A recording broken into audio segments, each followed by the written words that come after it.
음성을 내가 들으니 사랑함이 넘치네. 믿는 마음으로 주께 가오니 받아주십니다.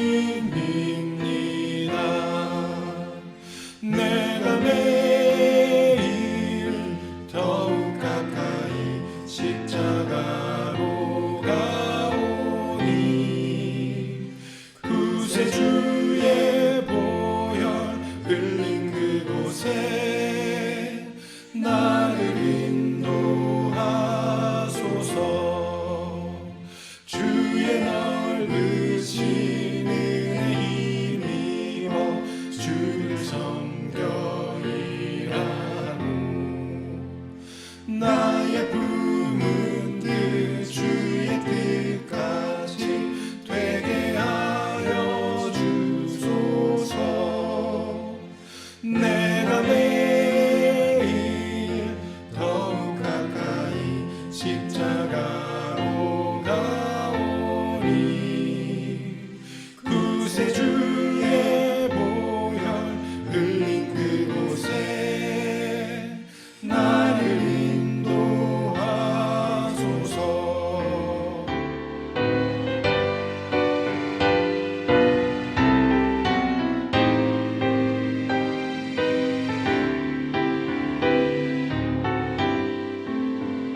주의 안에서 얻는 기쁨은 헤아릴 수 없으며 우리 구주의 넓은 사랑은 증량할 자 없도다.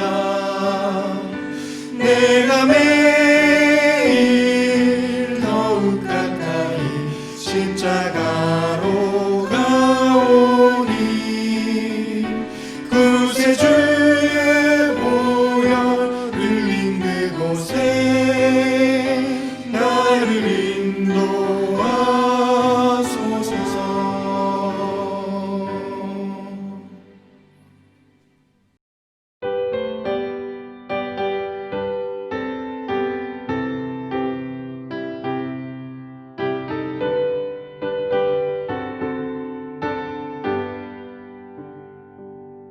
내 영혼이 그리 깊은 데서 맑은 바람이 울려나네. 하늘 곡조가 언제나 흘러나와 내 영혼을 고이 싸네.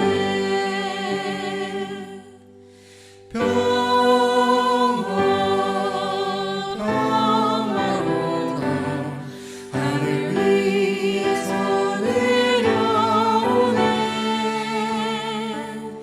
그 사랑의 물결이 영원토록 내 영혼을 덮으소서.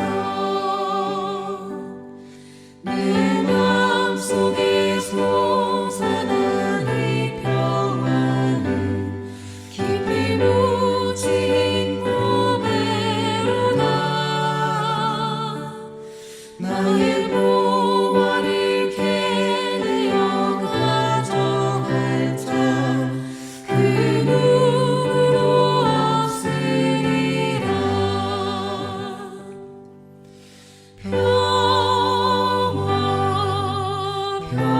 평화로다 하늘 위에서 내려오네. 그 사랑의 물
하늘에 계신 우리 하나님 아버지께서 2020년 연속된 재난과 곤고함 가운데서도 저희를 지켜주시고 새로운 한 해를 은혜로 주셨습니다. 새해 연초에 우리로 예수 그리스도의 마음을 갖게 하셔서 이웃들을 살피게 하시고 뭇 영혼들에게 복음을 전할 수 있는 기회를 주심을 감사드립니다. 전 세계가 코로나 바이러스의 두려움으로 위축된 가운데서도 우리의 소망이신 예수 그리스도를 증거하게 하시고 영원한 생명의 약속을 나누게 하신 하나님께 기도합니다. 때가 가까운 시대에 전파하는 증거의 말씀에 성령께서 함께 하셔서 듣는 이로 하여금 말씀을 깨닫게 하시고 또 그들로 이 예언의 말씀을 읽게 하시고 이 예언의 말씀을 지키게 하여 주셔서 복받는 자가 되게 하여 주시옵소서. 오늘부터 다음 주 안식일 30일까지 사탄이 말씀을 듣는 영혼들 속에 틈타지 않게 하시고 그리스도 안에 있으므로 새로운 피조물이 되는 믿는 영혼들이 우리 가운데 많이 생기게 하여 주시옵소서. 내가 세상 끝날까지 너희와 항상 함께 있으라고 약속하신 예수님의 이름으로 기도합니다. 아멘.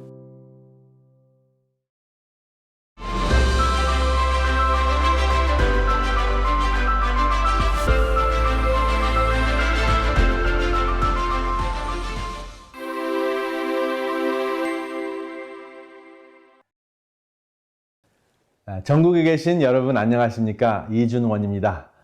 건강기별을 통한 복음이라는 것이 이번 기회의 총주제인데요. 건강기별만을 여러분들에게 전해드리는 것이 아니라 건강기별을 통해서 말씀의 이치를 또 말씀의 핵심을 함께 나누는 시간을 갖기를 원합니다. 이것을 이루기 위해서 여러분들과 제가 다음 세 가지를 염두에 두셨으면 합니다. 첫 번째, 새로 배운 것. 두 번째, 내가 실천할 것. 그리고 세 번째, 이웃에게 나눌 것입니다. 이 세 가지를 적용하시면 우리가 같이 보내는 이 시간들이 매우 값질 것이라고 확신합니다. 비전 스테이트먼트를 한번 정해 보았는데요. 성경 말씀 히브리서 5장 12절에서부터 14절에 있는 말씀입니다. 요약해서 핵심 구절을 제가 읽겠습니다. 젖을 먹는 자마다 어린아이니 의의 말씀을 경험하지 못한 자요. 단단한 식물은 장성한 자의 것이니 저희는 지각을 사용함으로 연단을 받아 선악을 분별하는 자들이니라. 여러분, 건강 강의를 듣는 젖먹이 신앙인은 무엇을 먹으면 병이 나을까? 어떻게 건강기별을 통해 교인을 만들까? 라고 생각하지만 단단한 식물을 먹는 신앙인은 어떻게 건강을 지켜 아버지의 일을 더 열심히 할 수 있을까 생각합니다. 여러분들과 저는 잘 먹고 잘 살기 위해 건강기별을 실천하는 것이 아니고 우리의 삶을 통해 아버지의 나라를 이웃과 함께 하려는 것입니다. 그렇다면 건강기별도 복음적으로 이해됐으면 좋겠습니다. 제 첫 주제는 자녀와 가족 3, 4대를 위한 후성유전학입니다. 후성유전학 하면 좀 거창한데요. 이 거창한 주제이기는 하지만 이것을 잘 이해하면 다음과 같은 매우 중요한 질문들에 대한 답변을 하는데 큰 도움이 됩니다. 나는 누구인가? 어떻게 살아야 하는가? 내 삶의 의미는 무엇인가? 자녀가 클 때까지만이라도 건강해야 하는데 어떻게 해야 하지? 어떻게 건강을 유지하며 자녀들에게 민폐가 되지 않을까? 우리 모두가 고민하는 주제들입니다. 그리고 큰 과제입니다. 그런데 이런 생각조차 할 겨를이 없이 하루하루가 힘든 분들도 힘겨운 분들도 있을 것이라고 생각을 합니다. 그럼에도 불구하고 힘들지만 힘든지 모르게 살 수 있는 길이 있는 것 같아요. 바로 있는 곳에서 필요한 존재가 되는 것입니다. 필요한 존재가 되는 것은 삶의 의미를 체험하는 가장 좋은 길입니다. 살만 나는 것이죠. 나를 필요하는 사람이 있는지 살펴보면 되는 거거든요. 거창한 일이 아니라도 가능합니다. 항상 100%가 아니라고 하더라도 그때그때 서로서로 옆에 있는 사람보다 조금 더 힘을 낼 수 있으면 됩니다.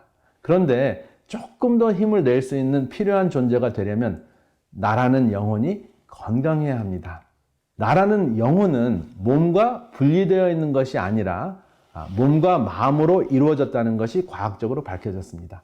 몸과 마음이 어떻게 상호작용을 하여 영혼을 이루는지, 어떻게 내 영혼이 건강하게 될 수 있는지를 알게 해주는 것이 바로 후성 유전학입니다. 여기 두뇌의 그림이 있는데 마음에 해당되는 사파입니다.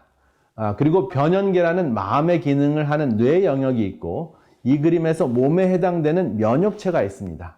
마음과 몸이 밀접한 교통을 한다는 것입니다. 마음이 기쁘거나 몰입을 하면 면역체가 강해지고, 마음이 울적하거나 해이해져 있으면 면역체가 약해집니다. 그리고 이 두뇌의 영역은 예수의 음성에 반응하거나 사단의 속삭임에 넘어갈 수도 있습니다. 영적인 매개체이기 때문입니다. 그래서 영혼은 영적인 존재와 교통할 수 있는 생명체라고 과학은 이야기합니다. 사실 마음의 기능을 하는 두뇌도 몸입니다. 따라서 영혼은 몸과 분리된 정체가 아니고 두뇌를 통해 영적인 교통을 하는 생명체입니다. 유전인자는 몸과 마음의 설계가 있습니다. 그런데 마음의 선택과 환경에 따라 설계가 개정될 수 있습니다. 헌법이 개정될 수 있듯이 우리의 유전인자도 상황과 필요에 따라서, 우리의 환경에 따라서, 선택에 따라서 개정이 될 수 있다는 것이죠. 어떻게 개정이 되는지 한번 살펴보겠습니다. 유전자는 실패에 묶여있는 실과 같아요. 실패에 실이 풀려나와야 그 유전인자가 기능을 할 수 있습니다. 실을 풀려나오게 하는 것이 바로 우리의 환경이 될 수도 있고, 우리의 생활 습관이 될 수도 있습니다. 그리고 이 생활 습관은 다시 유전인자의 기록이 됩니다. 기록으로 남습니다. 굉장히 신기하지 않습니까? 이 유전인자의 기록이 정자나 난자에 남으면 다음 세대로 유전이 되는 것입니다. 이 현상을 후성 유전학이라고 합니다. 불과 30년 전만 해도 많은 과학자들이 받아들이기를 좀 꺼려했고 또 힘들어했던 주제인데, 이제는 과학적으로 계속 재입증이 되고 있는 현실입니다. 여기 4대 가족 사진이 있습니다. 후성 유전학의 대표적인 사례입니다. 바로 이 사례 때문에 전 세계적인 과학자들이 후성 유전학을 받아들이게 됐습니다.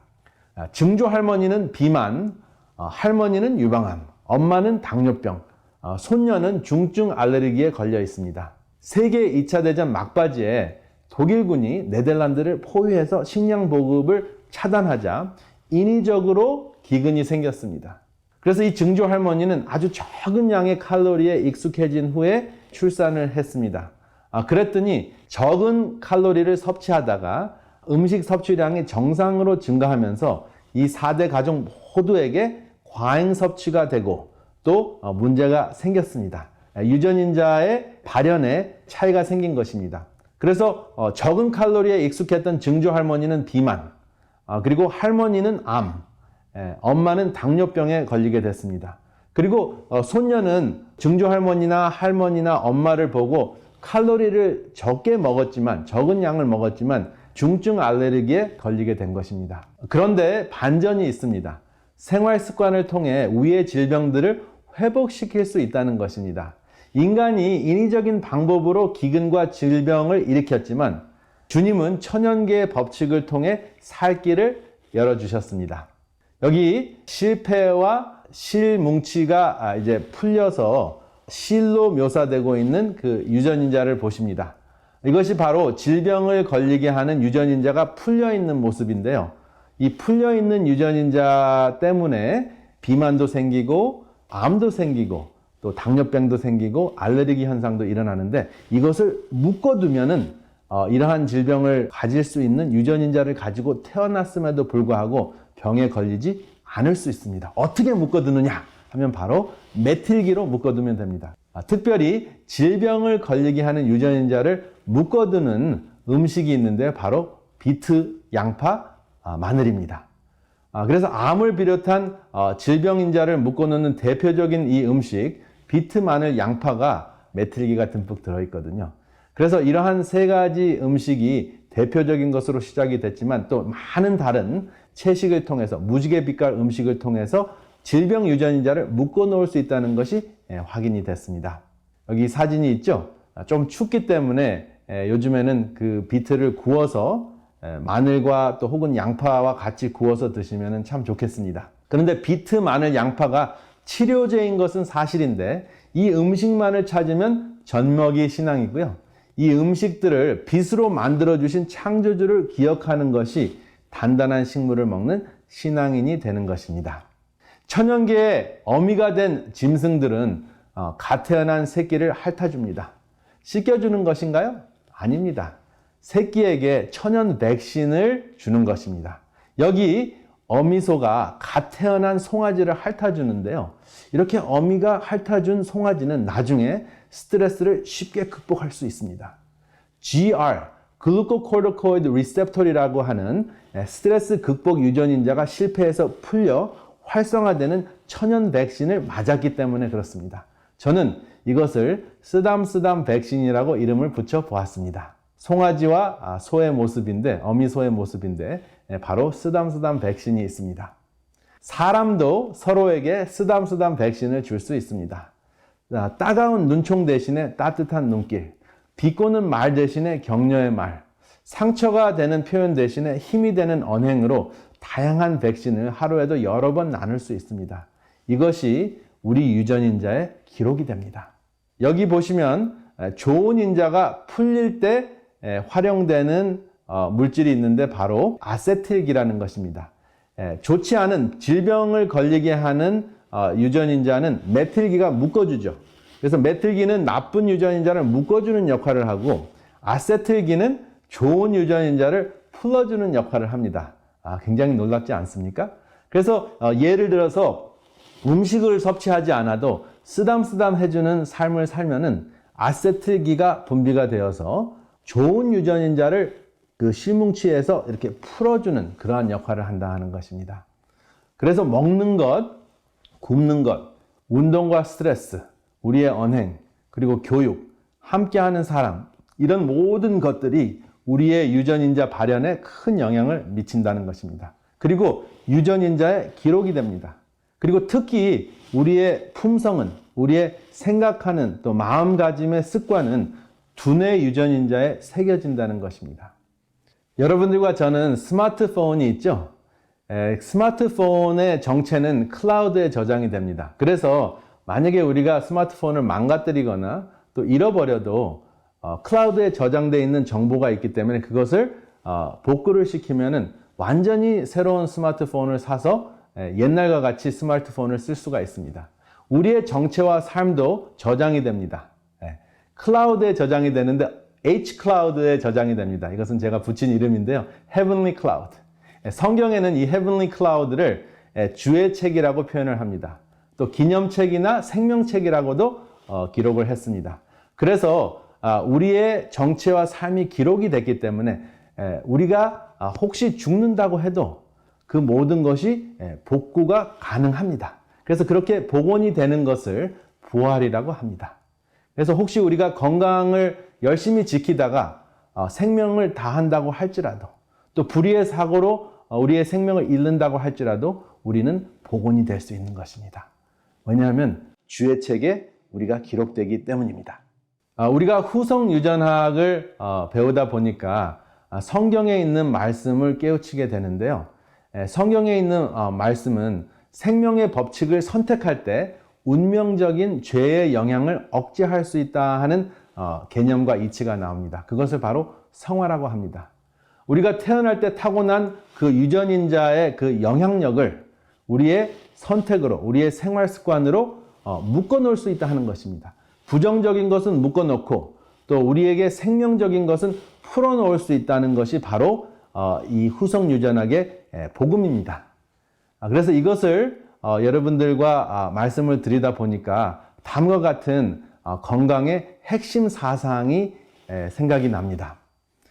몸의 저자와 성경의 저자가 같은 분이기에 신체의 회복의 법칙과 구속의 경륜은 일치한다는 것입니다. 진정한 힐링과 치유는 죽더라도 부활의 소망 가운데에서 평안을 누릴 수 있는 것입니다. 복원이 될 수 있으니까. 그리고 진정한 신앙은 내 이름이 생명책에서 제지더라도 내 이웃이 구원받기를 기도하는 것입니다. 나만 구원받겠다고 안간힘을 다하고 다른 사람이 안 보이는 것이 아니라 한 발짝 이렇게 떨어져서 내 이웃이 구원받기를 기도하면서 하나님과 교통하는 것, 그것이 건강복음의 진정한 정신이라고 할 수 있겠습니다.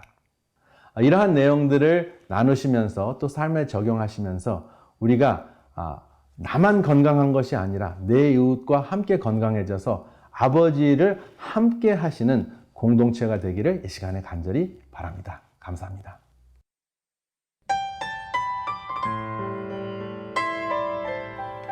주 하나님 독생자 예수 이 세상에 보내셨네. 죄인 위해 돌아가신 주 무덤을 깨뜨리고 살아나셨네.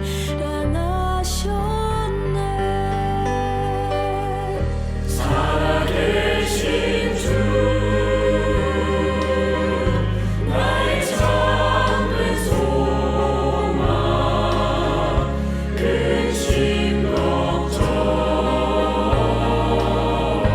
전혀 없네. 나의 구주 살아계시니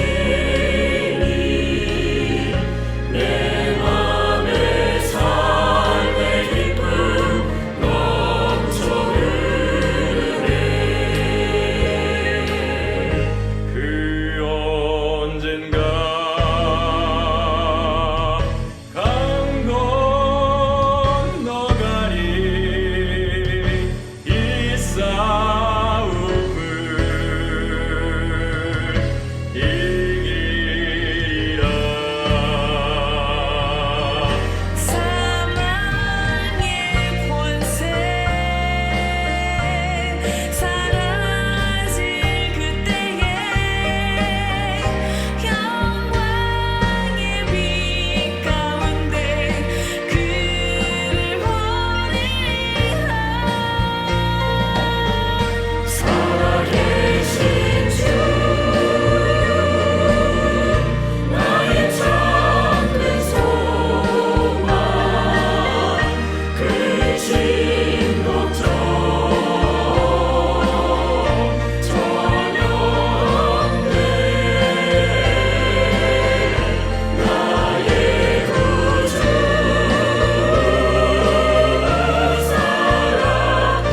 살아계시니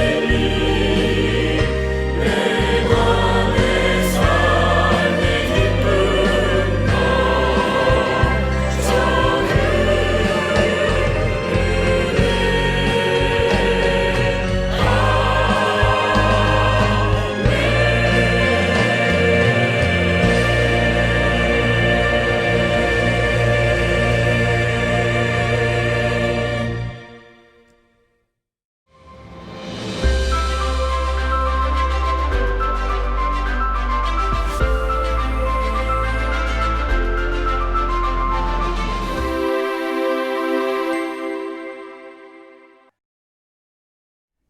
여러분 안녕하세요. 반갑습니다.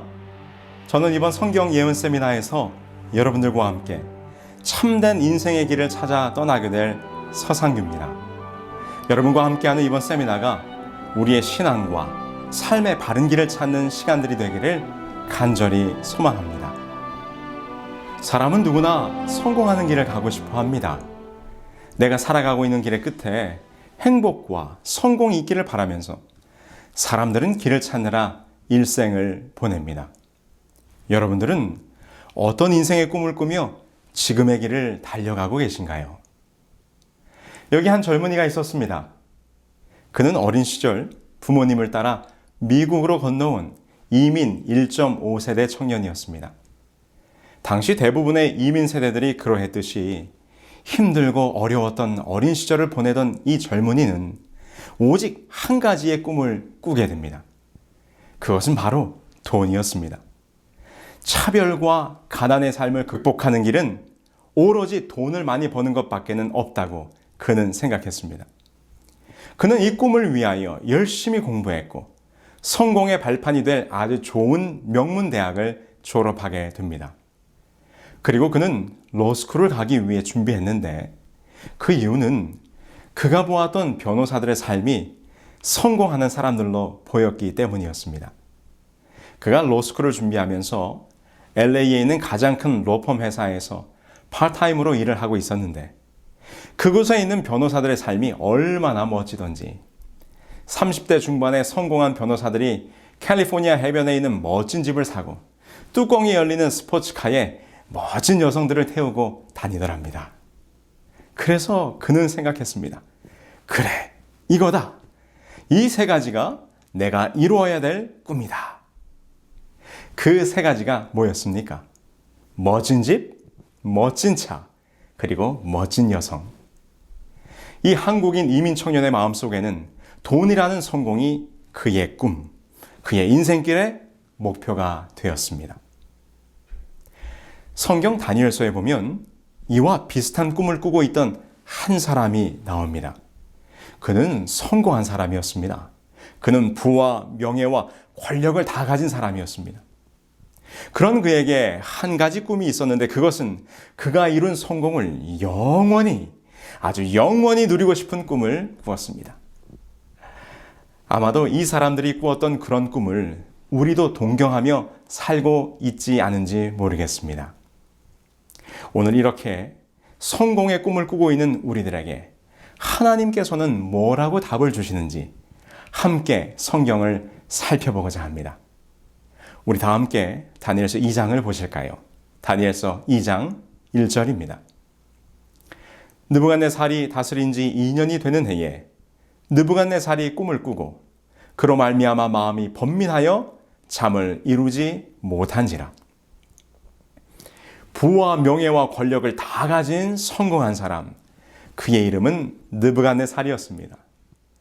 그는 바벨론 제국의 왕이었습니다. 성경은 그가 꿈을 꾸었던 때가 언제인지를 알려주고 있는데 그가 나라를 다스린 지 2년이 되는 해라고 설명합니다. 그가 왕으로 즉위한 해가 기원전 605년경이므로 그가 다스린 지 2년이 되는 해는 기원전 603년이 되는 것입니다. 여러분 여기 이 타임라인을 보실까요? 지금 여기 2021년이 바로 오늘 현재입니다.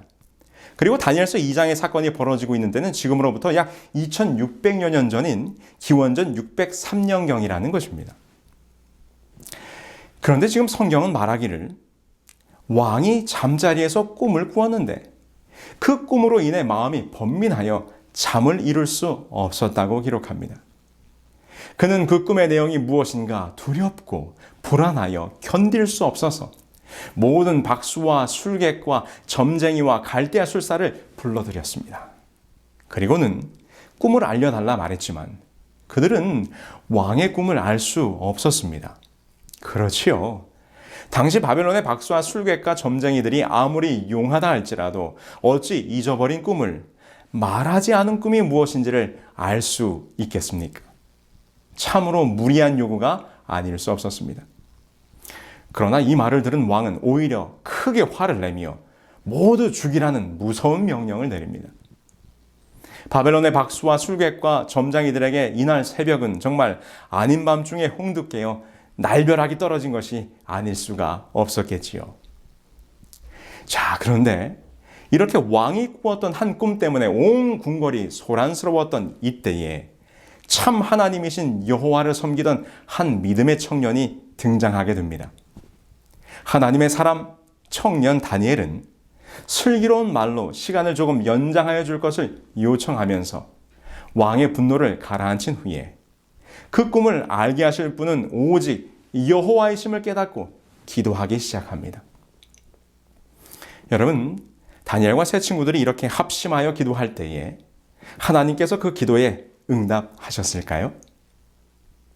우리 주께서는 말씀하시기를 두 사람이 합심하여 무엇이든지 구하면 이루어 주시겠다고 약속해 주셨습니다. 이제 그 약속에 따라 하나님께서는 다니엘의 기도에 응답하십니다. 다니엘 2장 19절입니다. 이에 은밀한 것이 밤에 환상으로 다니엘에게 나타나 보이매 다니엘이 하늘에 계신 하나님을 찬송하니라. 여러분, 오늘 우리는 다니엘서 2장을 통하여 분명히 깨달아야 할 것이 있는데 그것은 참 하나님이 누구이신가라는 것입니다. 바벨론의 신들은 아무도 그 어느 누구도 이 꿈을 알지도 해석하지도 못했지만 이 세상의 역사를 주장하사 앞으로 될 일을 미리 보여주시는 참 하나님 여호와만이 이 일을 해결할 수 있음을 다니엘은 증거하고 있는 것입니다. 다니엘이 왕 앞에서 이렇게 말합니다. 다니엘이 왕 앞에 이르되 왕이 신뢰하고 있는 지혜자나 술객이나 박수나 점장이가 능히 왕께 보일 수 없으되 오직 은밀한 것을 나타내실 이는 하늘에 계신 하나님이시라. 왕이 잊어버린 꿈을 하나님의 종을 통하여 알아내게 하시고 해석하게 하시므로 다니엘이 섬기는 하나님이 참 신이라는 사실을 객관성 있게 그 이방인들 앞에서 증거하사 그들을 구원하기 위함이었습니다. 오늘 우리도 여호와 하나님만이 세상의 주관자가 되신다고 하는 사실을 분명한 증거들을 통해 확인해 볼 것입니다. 이 시간 다니엘서 2장의 꿈 이야기를 통하여 오직 여호와만이 우리의 참 하나님이 되심을 다시 한번 확인하시게 되길 간절히 소망합니다. 여러분, 그럼 그날 밤 느부갓네살 왕이 꾸었던 꿈은 무엇이었을까요? 아니, 그가 진정 원하는 꿈은 무엇이었을까요? 고대 근동 지역을 제패하고 유프라테스 강을 가로질러 거대한 도시 바벨론을 건설했던 느부갓네살 왕. 그는 지금 만세의 왕국을 이룩하려는 부푼 꿈에 벅차 있었습니다. 그러던 때에 그가 한 꿈을 꾸게 된 것이죠. 이것이 그의 꿈의 장면입니다. 다니엘서 2장 31절로 35절에 보면 그 꿈이 설명되어 있는데 금은동철로 된 거대한 신상이 있습니다. 그런데 갑자기 등장하는 한 돌에 의하여 그 신상이 무너지고 마지막에는 그 돌이 태산을 이루어 온 세상에 가득해지는 꿈. 다니엘이 이 꿈을 설명하자 왕은 깜짝 놀랍니다. 그가 정확히 자신이 기억하지 못했던 꿈을 이야기했기 때문이지요. 이제 다니엘은 이 꿈의 해석을 말하기 시작합니다. 다니엘서 2장 37절, 38절입니다. 왕이여, 왕은 여러 왕들 중에 왕이시라. 왕은 곧 금머리니이다. 다니엘이 설명하기를 왕이 보았던 신상이 각각 금, 은, 동, 철로 되어 있는데 그 중에서 당신, 곧 느부갓네살이 금머리라고 설명합니다. 이는 곧 그가 다스리던 신바벨론 제국이 금머리의 나라로 표상된 것입니다. 여러분, 금, 은, 동, 철 가운데 금은 가장 화려하고 가치 있는 금속입니다. 이 말은 그만큼 고대 바벨론 제국의 모습이 화려하고 위대했음을 나타내는 것이지요. 바벨론에 찬란했던 제국의 모습에 대해서는 수많은 역사의 기록들이 이를 증거하고 있는데요. 역사의 아버지라 불리우는 헤로도토스, 그가 기록한 역사라는 책에 보면 이 바벨론 성의 웅장함을 엿볼 수가 있습니다. 바벨론 성은 광대한 평화 한가운데 있는 대도시로 사각형을 이루고 있었으며 각 변의 길이가 120스타디온 14마일에 이르렀다고 한다. 한 변의 길이가 14마일이므로 사각형의 둘레를 모두 합치면 56마일이었다. 성 둘레는 100개의 청동문이 있었고 문주와 상인방도 모두 청동이었다. 바벨론 성의 규모가 정말 대단하지 않습니까? 뿐만 아니라 실제로 바벨론은 금이 풍요했던 도성이었습니다. 역사가 헤로도토스가 이 느부갓네살이 죽은 지 1세기 후에 바벨론을 방문하였었는데 그때까지도 많은 금이 남아있는 것을 보게 됩니다. 그가 이렇게 기록을 남겼어요. 바벨론 성에 있는 두 번째 신전에는 모두 금으로 된 제우스의 좌상이 있다. 그 신상이 아리 잡고 있는 앞에는 금으로 만든 큰 테이블과 신상이 좌정한 보좌와 그 보좌가 놓여진 받침이 있는데 모두가 금이었다. 갈대아 사람이 내게 말하기를 그 금을 모두 합치면 800달란트, 30톤 이상이 된다고 했다. 그 외에도 지금으로부터 2600여 년 전 시대의 유적이라고는 믿겨지지 않을 만큼 대단한 바벨론의 유적이 19세기 후반 독일의 고고학자 로베르트 콜데바이에 의해 발굴이 되면서 세상에 드러나게 되었습니다. 다니엘의 기록이 분명한 역사적 유적을 통해 증명이 되었던 것이지요. 다니엘이 왕이 곧 금머리입니다 라고 이야기했을 때 느부갓네살은 얼마나 기분이 좋았을까요? 그런데 다니엘이 그 꿈의 해석을 이렇게 이어나갑니다. 왕을 뒤이어 왕보다 못한 다른 나라가 일어날 것이요. 그 신상의 머리는 금이었지만 그 가슴과 팔은 무엇이었습니까? 은이었습니다. 다니엘은 지금 그것을 말하는 것이지요. 금의 나라 바벨론이 망하고 그 다음으로 금보다 못한 은의 나라가 일어날 것이라는 것입니다. 지금 다니엘 2장은 바벨론 제국이 가장 강성하고 전성기였을 때의 사건입니다. 바벨론의 멸망을 생각할 수도 없었던 이때에 바벨론이 망하게 될 것을 예언하고 있는 것입니다. 그렇다면 바벨론의 멸망을 예언했던 다니엘의 예언 해석이 역사 속에서 이루어졌을까요? 우리는 이미 다니엘서 2장 이후에 2600년의 역사를 살아왔기 때문에 성경의 예언들이 이루어졌는지 아니면 허튼 이야기였는지를 성경과 역사를 비교하여 연구해 보면 분명히 확인해 볼 수 있습니다. 그렇죠? 그렇다면 바벨론은 멸망했습니까? 아니면 지금도 건재하고 있습니까? 바벨론은 다니엘의 예언 해석대로 다니엘 2장의 사건 이후 70년이 채 못 돼요. 메대와 페르시아의 연합군에 의해 기원전 539년 멸망하게 됩니다. 이때 대제국 바벨론을 멸망시켰던 주요한 인물이 하나 있습니다. 그의 이름은 고레스입니다. 영국인 라삼에 의해 바벨론에서 발굴된 한 원통 기념비에는 그의 바벨론 정복에 대한 기록이 남아 있습니다. 나는 고레스, 세상의 왕, 위대한 왕, 권능의 왕, 바벨론의 왕이다. 내가 바벨론에 개선 입성했을 때 기쁨과 즐거움으로 나는 나의 당당한 거처를 왕궁으로 잡았다. 그런데 여러분, 더욱 흥미로운 것은 다니엘 2장의 예언이 있기 훨씬 전 선지자 이사야를 통하여 바벨론을 정복할 이 고레스의 이름이 예언되어 있었다는 것입니다. 이사야 45장 1절의 말씀을 찾아보겠습니다. 여호와께서 그의 기름 부음을 받은 고레스에게 이같이 말씀하시되 내가 그의 오른손을 붙들고 그 앞에 열국을 항복하게 하며 내가 왕들의 허리를 풀어 그 앞에 문들을 열고 성문들이 닫히지 못하게 하리라. 이 말씀 속에서 이사야는 고레스라는 이름까지 정확하게 언급하고 있으며 그가 모든 왕들을 정복하고 청동문을 부수어 나라를 정복할 사람이라고 예언하고 있습니다.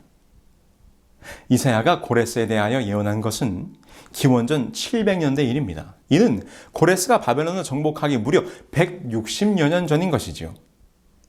이사야의 예언대로 고레스가 등장하여 바벨론을 무너뜨린 것입니다.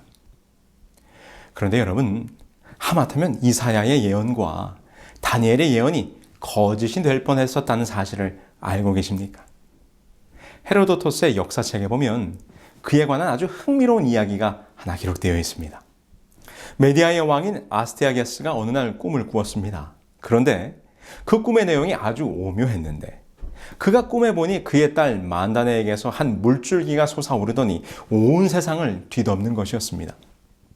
그런데 이 꿈을 해몽하는 자가 말하기를 이는 만다네가 낳은 아들이 나라를 물려받게 될 의미라는 하는 것입니다.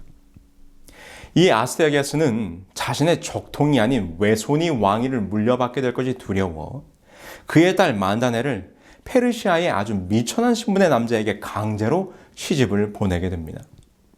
그런데 만다네가 결혼을 한 이후에 왕은 또 꿈을 꾸게 됩니다.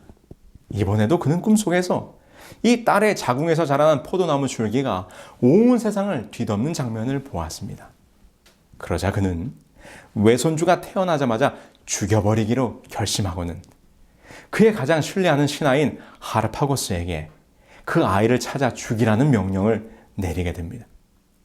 그런데 하르파고스는 그 아이가 너무나 가엾기도 하고 또 공주의 아들을 죽였다는 후환이 두렵기도 하여 왕의 명령을 어기고 아이를 살려주게 되는데, 마침 산속 오두막에 사는 목동의 아내가 만삭이 되어 아이를 낳았는데 사산이라 그 목동에게 만다네의 아들을 맡겨 키우게 하였습니다. 그렇게 자라난 아이가 고레스였습니다. 비록 목동의 자식으로 자랐지만 그의 왕의 혈통을 속일 수는 없었습니다. 그는 어릴 적부터 지혜가 뛰어나고 용맹하여 그 동네에서 소문이 나기 시작했으며 동네의 모든 시시비비를 가리는 재판을 도맡아 하게 될 만큼 지혜로워 그의 명성이 왕궁에까지 미치게 됩니다. 고레스라는 청년이 궁금했던 왕 아스티아게스가 그를 왕궁으로 불러들였는데 그는 그를 보자마자 자신이 죽이려고 했던 외손자인 것을 알아보게 됩니다. 결국 역사는 기록하기를 기원전 554년 고레스는 자신의 외할아버지인 아스티아게스에 대항해 반란을 일으켰고 마침내 페르시아의 군주가 되었다고 합니다. 여러분, 고레스는 어릴 적에 죽을 뻔하였습니다. 그는 죽을 운명이었습니다. 그런데 누가 그를 보호하셨을까요? 네, 그렇습니다. 하나님께서 그의 생명을 지키셨습니다. 왜냐하면 그는 기름 부음을 받은 자, 하나님의 예언을 성취시킬 인물이었기 때문이었습니다. 이렇듯 하나님께서는 당신의 역사를 이루십니다. 때로는 한 사람을 택하사 역사를 바꾸기도 하십니다. 그 하나님의 섭리가 놀랍지 않습니까? 하나님은 이렇듯 온 우주를 움직이시고 온 세상을 살피면서도 한 개인의 삶도 보살피시는 분이십니다.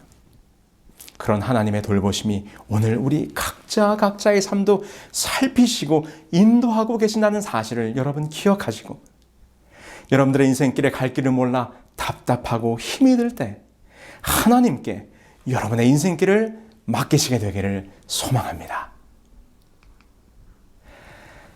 이렇게 고레스에 의해 멸망한 바벨론, 다음으로 두 번째 예언된 나라는 은혜 나라였습니다.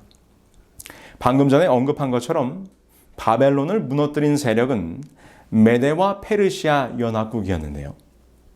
그런데 참으로 흥미롭게도 이 페르시아 제국은 은으로 부유하게 된 나라였습니다. 셈적으로 돈을 의미하는 말 케세프는 은을 의미하는데, 이는 페르시아가 역사상 최초로 은화폐를 통한 조세 제도를 만들어 사용했다는 것입니다. 이것에 대하여 돈의 흐름으로 보는 세계사라는 책에서 이렇게 설명합니다. 페르시아 제국은 왕이 지닌 권위의 상징으로서 품질이 뛰어난 주화를 만들었다. 헤로도토스의 기록에 따르면 페르시아 왕이 나일강 유역에서 인더스강 유역에 이르는 지배 영역으로부터 조세로 징수한 은은 무려 36만 7천 킬로그램에 달했다고 한다. 물건의 교환증이었던 주화는 제국을 통합하는 효과적인 도구로 힘을 발휘한 셈이다. 이처럼 페르시아는 다니엘서 2장의 예언대로 은으로 표상될 만한 제국으로 이 땅에 등장합니다. 그러나 다니엘서 2장의 예언은 계속 그 다음으로 이어집니다. 다니엘은 계속해서 그의 꿈을 설명하는데요. 셋째로 녹 같은 나라가 일어나서 온 세계를 다스릴 것이며, 은혜 나라 페르시아도 멸망하고 그 뒤에 신상의 세 번째 금속인 놋, 곧 구리의 나라가 등장할 것이라는 것입니다. 성경 다니엘서 2장의 예언대로 페르시아도 그리스에게 멸망을 당하게 됩니다. 기원전 331년 10월 1일 이 그리스와 페르시아가 가우가멜라란 지역에서 격돌하게 되었는데, 수적인 열세에도 불구하고 알렉산더가 이끄는 4만 7천의 군대가 다리우스의 25만 군대를 격파하게 됩니다. 이 전쟁을 기점으로 은혜 나라 대제국 페르시아도 멸망의 길로 들어가게 되는 것이죠. 그래서 세 번째 나라는 다니엘의 예언대로 배와 넓적다리 부분으로 구리로 상징된 나라 그리스였습니다. 그리스의 중심에는 알렉산더라는 인물이 있었습니다. 그는 20대의 젊은 나이에 세계를 정복하여 10여 년 만에 페르시아를 정복하게 됩니다. 그의 등장과 헬라 제국의 급격한 출현에 대하여 역사는 이렇게 기록합니다. 그의 이름이 알려지지 않은 나라, 도시, 백성은 전혀 없었다고 나는 확신한다. 나에게는 그의 출생 및 활동을 주관하고 있는 어떤 거룩한 손길이 있었던 것처럼 보인다. 어떤 거룩한 손길, 역사를 움직이고 운영하시는 그 거룩한 손길이 바로 여호와 하나님이란 사실을 우리는 지금 분명하게 살펴보고 있지 않습니까? 자, 그런데 다니엘 2장은 왜 그리스를 노스로 상징했을까요? 고대 그리스의 가장 오래된 서사시로 알려진 호메로스의 일리아스에 보면 그리스인들을 이렇게 표현합니다. 고대로부터 그리스인들은 구리자련에 탁월했고 그들의 군대는 놋투구와 놋방패, 놋갑옷 그리고 놋검으로 무장하여 놋으로 뒤집어 쓴 그리스인들이라고 불려졌다. 구리자련에 탁월했으며 온통 구리로 무장한 그리스인들이 온 세상을 호령하게 될 것을 다니엘은 이미 270여 년 전에 예언하고 있었던 것입니다. 여러분 어떠십니까? 성경 다니엘서의 예언과 이 세상의 역사가 하나 맞아떨어지면서 성경의 예언이 생지되고 있는 것들이 분명하지요? 자, 우리 계속해서 살펴봅시다. 다니엘은 네 번째 철의 나라가 등장할 것을 말합니다. 넷째 나라는 강하기가 쇠가 들이니 쇠가 모든 것을 부수는 것 같이 그 나라가 문나라를 부서뜨리고 찌을 것이며, 강한 나라, 철의 제국으로 상징된 이 네 번째 나라는 바로 지중해 중심으로 뿌리를 내린 라틴 민족의 바로 로마 제국입니다. 로마는 성경의 예언대로 아주 강력한 무력을 통하여 제국을 통치하고 세력을 확장했던 나라입니다. 중앙일보의 인간혁명이라는 코너를 통해서 정치, 사회, 역사 등 다양한 분야에 대하여 칼럼을 쓰고 있는 윤성만 기자는 진나라 대 로마 제국 누가 이겼을까라는 칼럼에서 이렇게 기록합니다. 로마가 이처럼 거대 제국으로 발전할 수 있었던 건 로마 군단이라고 불리는 무적의 군대가 있었기 때문입니다. 군단의 규모는 적게는 3,000에서 4,000명에서 많게는 6,000에서 7,000명까지 다양했습니다. 로마 제국 전성기에는 이런 군단이 수십 개가 존재했습니다. 이 같은 강력한 군대가 뒷받침이 됐기 때문에 로마는 거대한 제국으로 발돋움할 수 있었습니다. 제국 로마의 힘이 강력한 군사력에서 뒷받침되었다는 말입니다. 영국의 역사가였던 에드워드 기번도 그의 책에서 이렇게 말합니다. 공화국의 군대는 전투에서는 종종 진 적이 있었지만 전쟁에서는 언제나 승리하면서 유프라테스 강과 다뉴브 강과 라인 강과 대양을 향하여 빠르게 진군하여 그의 나라들과 왕들을 나타내는 금과 은과 노새 우상들은 철의 제국 로마에 의하여 연속적으로 깨어졌다. 여기 그의 기록이 매우 흥미롭지 않습니까? 다니엘서 2장의 예언처럼 금, 은, 동, 철의 나라들이 멸망하면서 마침내 철의 제국 로마가 등장했음을 역사가의 눈으로 기록하고 있는 것입니다. 성경의 예언이 정확하게 성취되고 있음을 다시 한번 확인할 수 있는 것이지요. 이제 다니엘서 2장의 예언은 신상의 마지막 부분으로 이어지게 됩니다. 그 발과 발가락이 그 나라가 나누일 것이며 나라가 얼마는 든든하고 얼마는 부서질 만한 것이며, 지금까지의 신상의 모습은 금, 은, 동, 철, 단일 금속재였습니다. 그런데 철의 제국 로마 이후에는 더 이상 하나의 금속 재질이 아니라 발과 발가락 부분은 철과 진흙으로 뒤섞여 있습니다. 그래서 다니엘의 예언을 살펴보면 발과 발가락 시대는 다음과 같은 특징을 보여주는데요. 첫 번째로, 열국들 중에 어떤 나라는 철과 같이 강대국이 되기도 하고 어떤 나라는 진흙처럼 약소국이 되기도 하겠지만 서로 공존하는 시대가 될 것입니다. 두 번째, 나라들 간의 잠정적이고 표면적인 동맹과 연합은 있을 수 있어도 결국 영구적이거나 본질적인 연합은 이루어지지 못할 것입니다. 세 번째, 다니엘서 2장의 예언상 예수 그리스도의 재림시까지 이어질 인간 역사의 마지막 시대가 될 것이라는 것입니다. 우리가 역사를 통해 알고 있듯이 게르만 민족의 대이동과 함께 로마의 국경이 허물어지면서 서기 476년 서로마 제국은 멸망하게 됩니다. 그 후에 유럽은 저마다 민족을 중심으로 하는 여러 나라로 나누게 되고 그것이 오늘날 현대 유럽의 근간을 놓게 됩니다. 재미있는 것은 이 분열된 유럽이 다니엘의 예언처럼 서로 인종을 섞으며 하나가 되기 위해 노력했다는 것입니다. 이는 다니엘서 2장의 예언의 성취죠. 새와 진흙이 섞인 것을 보셨은즉 그들이 다른 민족과 서로 섞일 것이나 그들이 피차에 합하지 아니함이 쇠와 진흙이 합하지 않음과 같으리이다. 이 민족이 서로 섞일 것이라는 예언은 이렇게 이루어졌습니다. 전쟁 중에는 유럽은 거의 큰 가족 싸움 같다고 할 수 있다. 유럽의 모든 왕위가 게르만의 혈통이 지배하는 왕실 사이의 상호 결혼으로 이루어져 왔다. 즉 영국과 러시아에 대해 전쟁을 일으킨 독일의 윌리엄 황제는 그의 사촌들과 싸우고 있는 셈이다. 영국의 조지 5세와 러시아의 황제 니콜라스 2세는 덴마크의 국왕 크리스천 9세의 딸들인 그들의 어머니들을 통하여 사촌간이다. 1914년 세계 1차 대전 발발 당시 유럽이 서로 싸우는 모습을 보면서 이 유럽의 나라들이 황실 간의 결혼을 통해 연합을 꾀하였지만 결국에는 가족들 간의 커다란 싸움이 되어버렸음을 지적하고 있는 그런 글입니다. 그들의 민족이 서로 섞일 것이지만 하나로 연합하지 못할 것이라는 다니엘의 예언의 정확한 성취입니다. 그래서 로마 제국 쇠락 이후에 세계 역사의 주무대였던 유럽은 다시 하나로 합하지 못하게 됩니다. 쇠와 진흙이 합하지 아니할 것이라는 예언대로 말이죠. 수많은 역사의 영웅들이 등장하여 통일된 유럽을 꿈꿨지만 실패했습니다. 5년 안에 나는 세계의 주인이 될 것이다 라고 말하며 하나된 유럽을 꿈꿨던 나폴레옹. 그의 야심도 1815년 워털루 전투에서 패배함으로 허지로 돌아가게 됩니다. 이를 본 영국의 역사가 토마스 아놀드는 이렇게 말했습니다. 이 엄청난 세력을 꺾은 주요 적대 세력은 누구였는가? 누가 그를 저지하고 저항하며 넘어뜨렸는가? 그 누구도 그 무엇도 아니다.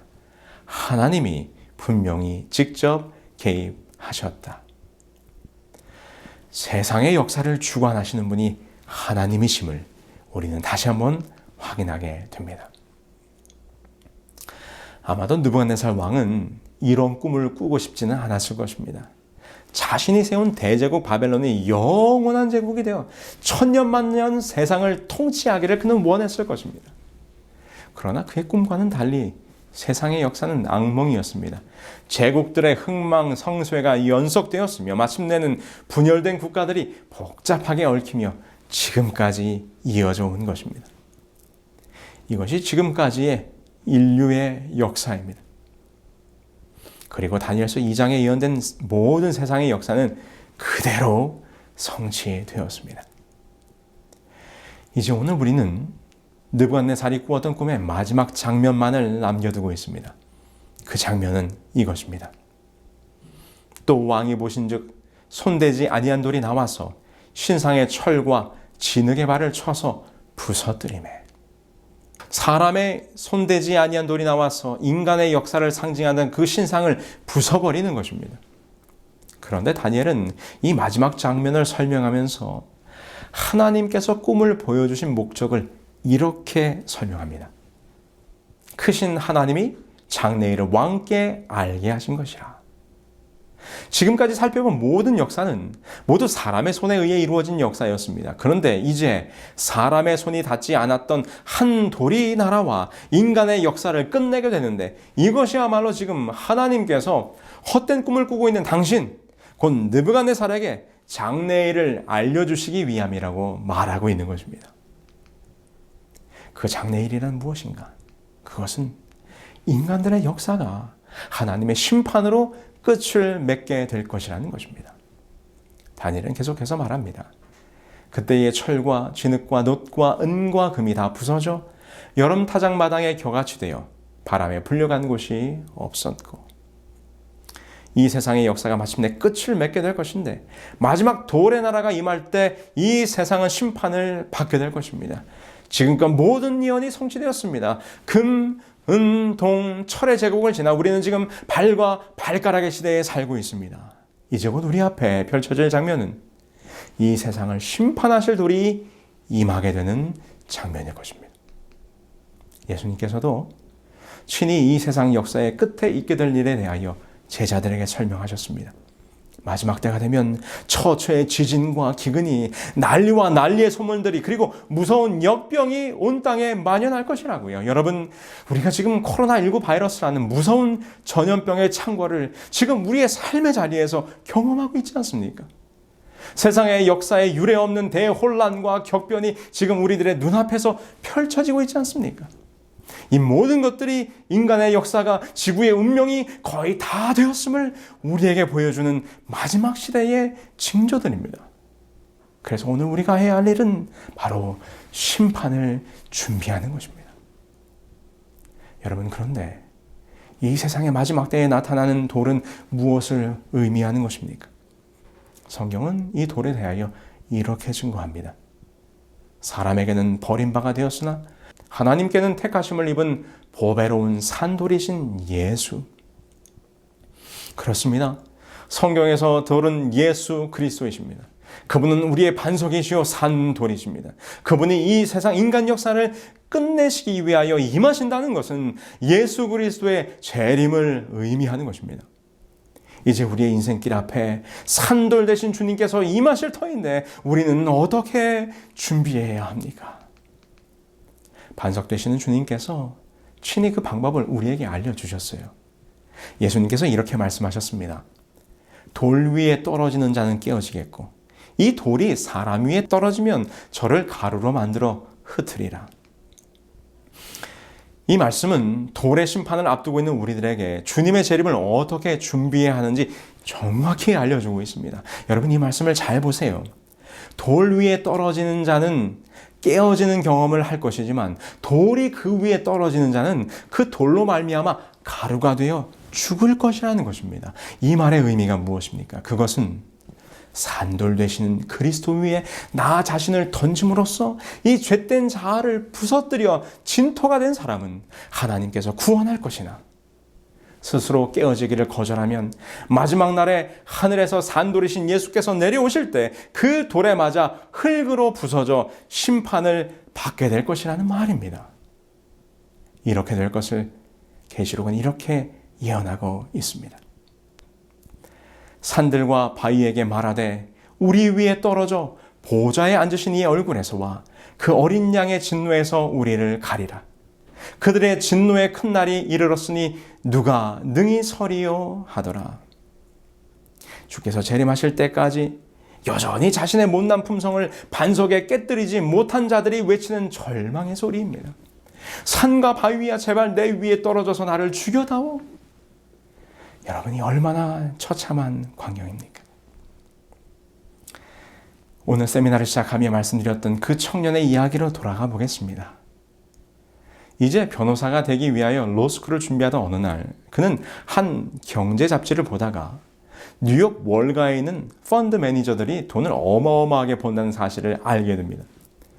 당시에 변호사들이 버는 것보다 10배 이상 수입이 높다는 것을 알게 된 그는 즉시로 로스쿨 준비를 때려치고 한 증권회사에 입사하게 됩니다.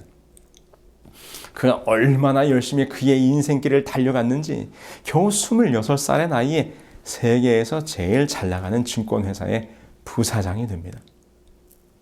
그는 세상에서 가장 쉬운 것이 돈 버는 것이라고 생각했고 사람들로부터 칭찬을 받을 때마다 교만이 가득 차서 자신은 남들보다 똑똑한 사람이라고 생각했습니다. 그런데 성공하는 인생길을 살아가고 있다고 생각했던 그의 인생이 점점 꼬이기 시작합니다. 일찍 맛본 성공으로 오히려 삶에 대하여 회의가 생겨나게 되었어요. 세상이 원하는 돈도 가졌고 남들 보기에 제일 잘 나가는 성공 가도를 달리고 있었지만 아이러니하게도 그는 인생의 목적을 잃고 방황하게 되면서 우울증과 마약과 자살 시도 등으로 인해 그의 몸은 망가져가기 시작했습니다. 하루에 진통제 20알을 먹지 않으면 거동할 수 없을 정도로 온몸이 망가졌습니다. 그의 성격도 아주 난폭해져서 감옥에도 8번이나 다녀왔다고 그는 고백합니다. 그러던 어느 날 이 모든 것을 단숨에 끊어내는 사건이 있었습니다. 1994년 6월 17일 형과 함께 운전을 하고 편의점으로 가던 그는 노방전으로 나온 한 목사님을 만나게 됩니다. 그때 만났던 목사님이 그의 손을 잡고 내가 기도할 테니 내 기도를 따라하라고 그러더랍니다. 그래서 그가 목사님의 기도를 따라하게 됩니다. 그때 그 목사님께서 이렇게 기도했다고 합니다. Jesus, with your blood, take my sins away and put the Holy Spirit in me. 예수님, 당신의 보혈로 저의 죄를 씻어주시고 제게 성령이 임하게 해주세요. 그렇게 기도를 마친 목사님은 그 길로 헤어졌습니다. 그런데 갑자기 돌아오는 차 안에서 그가 울기 시작합니다. 통곡이 나오고 뜨거운 회개의 눈물을 흘리는 경험을 하게 된 것입니다. 여러분, 그는 멋진 꿈을 이루었다고 생각했습니다. 자신이 매우 성공적인 인생길을 가고 있다고 생각했습니다. 그러나 그때 주님께서 그의 꿈을 깨뜨리셨습니다. 그의 길이 잘못되었다고 깨우쳐 주셨습니다. 세상에서 성공하고 돈 잘 벌고 잘 먹고 잘 사는 그런 꿈이 아니라 그 이상의 꿈을 꾸라고 하신 것입니다. 이 사연의 주인공은 후에 목사가 되었습니다. 그의 이름은 브라이언 박. 그 목사님께서는 이렇게 말합니다. 모든 부와 명예를 포기한 지금 제가 세상에서 가장 큰 부자예요 라고 고백할 수 있는 힘의 원동력은 어디에 있을까요? 그것은 오직 예수, 오직 예수, 오직 예수입니다. 그래서 선지자 이사야는 이렇게 우리에게 권면합니다. 내가 한 돌을 시온에 두어 기초를 삼았노니 곧 시험한 돌이요 귀하고 견고한 기초돌이라 그것을 믿는 자는 급전하게 되지 아니하리라. 시온에 있는 한 돌, 그 견고한 기초돌을 믿는 자는 어떻게 된다고요? 급전하게 되지 아니하리라. 죽지 않게 될 것이라는 말입니다. 심판에서 구원을 얻게 될 것입니다.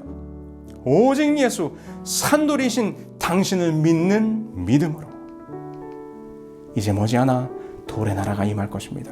그 나라는 하나님이 세우시는 나라입니다. 이 나라는 영원히 망하지도 아니할 것이며 모든 나라를 멸망시키고 영원히 서게 될 나라 바로 하늘 왕국이 될 것입니다. 이 여러 왕들의 시대에 하늘의 하나님이 한 나라를 세우시리니 이것은 영원히 망하지도 아니할 것이요 그 국권이 다른 백성에게로 돌아가지도 아니할 것이요 도리어 이 모든 나라를 쳐서 멸망시키고 영원히 설 것이라. 오늘 여러분은 어떤 꿈을 꾸고 계십니까? 어떤 인생길을 달려가고 계십니까? 오늘 여러분의 꿈이 세상의 것이라면 그 꿈을 반석 위에 깨뜨리시기 바랍니다. 지금 달려가고 있는 인생길이 세상을 향하여 가고 있다면 즉시로 그 삶의 방향을 바꾸어 주님께로 달려가시기 바랍니다. 세상의 역사를 주관하시는 분께서 오늘 여러분의 인생길도 인도해 주실 것을 믿지 않으시겠습니까? 한순간 달콤한 환상으로 끝날 꿈이 아닌 하나님 나라의 꿈을 함께 꾸지 않으시겠습니까? 오늘 말씀을 함께 나누신 여러분들의 마음속에 하나님의 꿈이 가득하기를 소망하며 오늘 말씀을 마치겠습니다.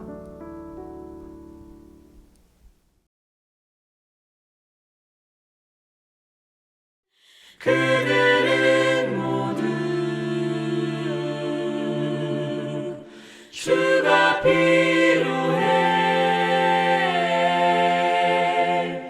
모두 알게 되리 사랑의 주님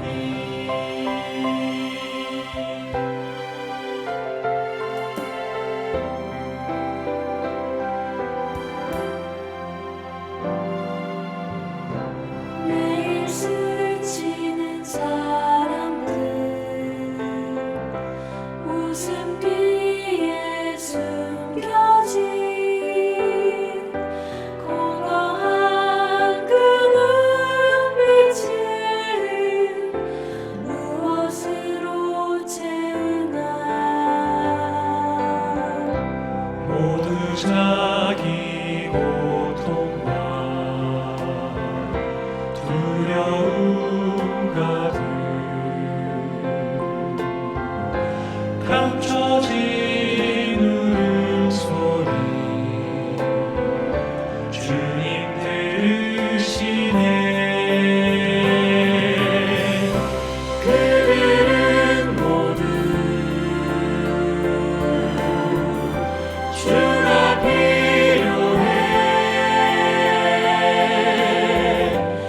깨지고 상한 마음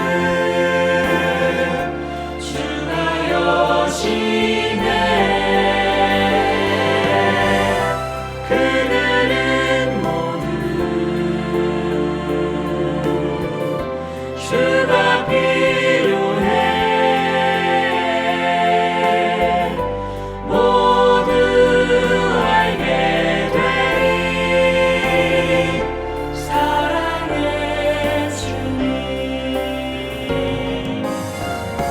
그들은 모두 주가 필요해. 모두 알게 되리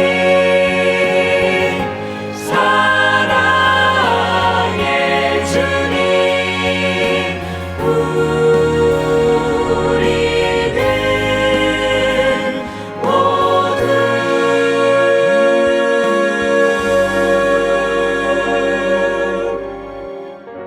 주가 필요해.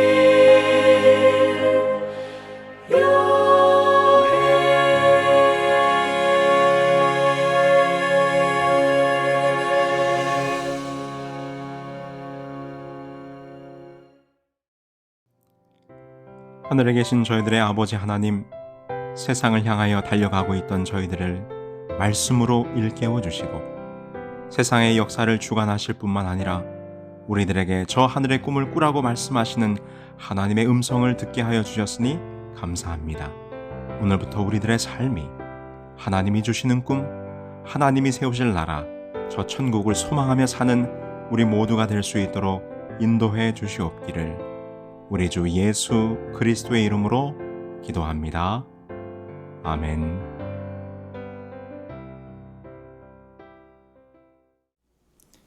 It is written 성경 예언 세미나에 참여하신 여러분 모두를 환영합니다. 이번 세미나에 참여하시는 분들을 위해 성경 연구 기록되었을 때라는 성경 공부 교재를 무료로 드립니다.